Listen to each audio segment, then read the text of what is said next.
অনেক দাম কমছে। কত টাকা ডিফারেন্স এক সপ্তাহের তুলনায়? 80 টাকা। ব্রয়লারের দাম কমছে, ব্রয়লারের লোকে আপনার খুচরার 200 টাকা, 210 টাকা। খুচরা 210 টাকা। আচ্ছা আচ্ছা, আপনার কাছে ব্রয়লার আছে ভাই? দেশিগুলো কত যাচ্ছে আজকে? দেশিগুলো 660 টাকা খুচরার 660 টাকা খুচরা প্রতি পিস কেজি। কেজি। ওই দেশি মুরগিও কি কেজি হিসেবে বিক্রি হয়?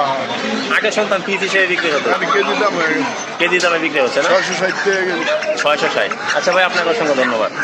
তো দর্শক, এই মুহূর্তে শরীয়তপুর ভাই ভাই এন্টারপ্রাইজের এই মুরগির দোকান থেকে জানিয়ে দিচ্ছিলাম একে একে দেশি মুরগি, পাকিস্তানি মুরগি এবং প্যারেন্ট মুরগির দাম দরগুলো কেমন রয়েছে। তবে গত 2-1 সপ্তাহের তুলনায় মুরগির দাম আজকে বেশ করে প্যারেন্ট মুরগিগুলো কেজিতে প্রায় 100 টাকার মতো ডিফারেন্স আমরা দেখতে পাচ্ছি। সো পরবর্তীতে মুরগির দাম বাড়লে অথবা কমলে সরাসরি মার্কেটে এসে আপনাদেরকে জানিয়ে দেবো মুরগির বাজার দরগুলো কেমন রয়েছে। তো দর্শক, ভালো থাকবেন, সুস্থ থাকবেন, দেখা হবে অন্য কোনো ভিডিওতে। আসসালামু আলাইকুম।